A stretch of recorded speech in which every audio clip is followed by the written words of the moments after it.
ഇന്ന് നമ്മൾ പോകുന്നത് കല്ലോട് സുബ്രഹ്മണ്യ സ്വാമി ക്ഷേത്രത്തിലേക്കാണ് കേട്ടോ. ഞങ്ങളുടെ സ്വന്തം എരഞ്ഞമ്പലം. ഞാൻ എൻ്റെ സുബ്രഹ്മണ്യനോട് കുറച്ചു കാലമായിട്ട് പിണക്കത്തിലായിരുന്നു കേട്ടോ. ഇനി സുബ്രഹ്മണ്യനെ എന്നെ കാണാൻ ഇഷ്ടമല്ല കഴിഞ്ഞിട്ടോ എന്തോ ഞാൻ കുറെ കാലമായിട്ട് ഇങ്ങോട്ട് വരാറില്ലായിരുന്നു കേട്ടോ. എനിക്കെന്തോ ഭയങ്കര വിഷമായിരുന്നു. ഞാൻ എൻ്റെ എല്ലാ കാര്യങ്ങളും പറഞ്ഞിട്ടും എല്ലാം അറിയാതിരുന്നിട്ടും എൻ്റെ കൂടെ നിന്നില്ലല്ലോ, എനിക്ക് സമാധാനം തന്നില്ലല്ലോ എന്നുള്ളൊരു പിണക്കായിരുന്നു കേട്ടോ. ഞാൻ അറിയാനായ അപ്പം മുതൽ ഞാൻ പോകുന്നതാണ്, ചെറുപ്പം മുതലേ. പിന്നീട് പീരീഡ്സ് ഒക്കെ ആയപ്പോൾ അതില്ലാത്ത ടൈമിലും ഡെയിലി പോകുന്നതായിരുന്നു കേട്ടോ. എൻ്റെ അച്ഛൻ എന്നെ ആദ്യമായിട്ടും അവസാനമായിട്ടും അടിക്കുന്നതും അമ്പലത്തിൽ വന്ന ഒരു ദിവസം തിരിച്ചു പോകുമ്പോഴാണ് കേട്ടോ. ഞാൻ അമ്പലത്തിൽ ഡെയിലി വരുന്നത് കൊണ്ട് എൻ്റെ കൂടെ ഒരു ദിവസം പണ്ട് കേട്ടോ ചെറുതായപ്പോൾ ഒരു കുട്ടി വന്നു. അമ്പലത്തിൽ നിന്ന് തിരിച്ചു പോകുന്ന വഴി എൻ്റെ അച്ഛൻ്റെ ഒരു ജ്യേഷ്ഠൻ്റെ വീടുണ്ട്.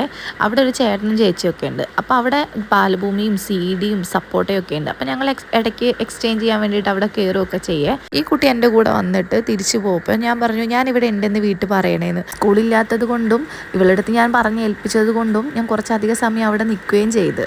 അവളാണെങ്കിൽ വീട്ടിൽ പറയുകയും ചെയ്തില്ല. കൂടെ വന്ന കുട്ടീൻ്റെ അടുത്ത് ചോദിച്ചപ്പോൾ മാളുനെ ഞാൻ കണ്ടിട്ടില്ല എന്ന് പറഞ്ഞു. ഞാനാണെങ്കിൽ അവിടെ എല്ലാപ്പോഴും കയറുന്നതാണ് കേട്ടോ. എൻ്റെ അച്ഛൻ പേടിച്ചു പോയി. എന്നെ തിരക്കി വന്ന് വീട്ടിലെത്തുന്നത് വരെ എന്നെ അടിച്ചിട്ടുണ്ട് കേട്ടോ. അതൊരു ഭയങ്കര കഥയാണ്. പിന്നെ ലാസ്റ്റ് എൻ്റെ അമ്മ ഇടപെട്ടിട്ടാണ് അടി നിർത്തിയതൊക്കെ. ഭയങ്കര ഞാൻ ഒരിക്കലും മറക്കാത്ത കഥയാണ് കേട്ടോ. എനിക്കെൻ്റെ ജീവിതത്തിൽ ആദ്യമായിട്ടും അവസാനമായിട്ടും കിട്ടിയ ഒരു അടി അതാണ് കേട്ടോ അച്ഛൻ്റെ അടുത്തുനിന്ന്. അമ്മ എന്നെ അടിക്കാറൊന്നുമില്ല. ഭയങ്കര രസകരമായിട്ടുള്ള കുറേ കാര്യങ്ങളുണ്ടായിരുന്നു ഈ അമ്പലത്തിൽ.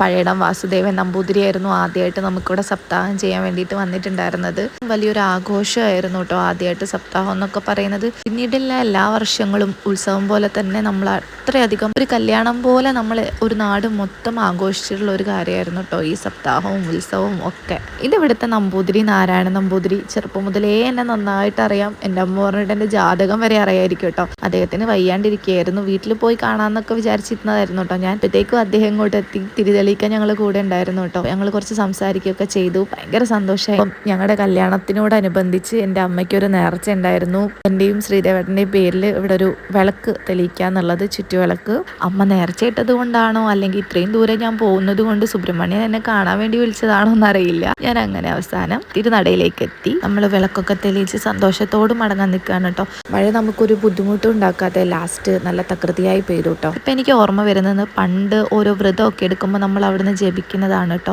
സുബ്രഹ്മണ്യം സുബ്രഹ്മണ്യം ഷൺമുഖനാഥ സുബ്രഹ്മണ്യം ശിവ ശിവ ശിവ ശിവ സുബ്രഹ്മണ്യം ഹര ഹര ഹര ഹര സുബ്രഹ്മണ്യം.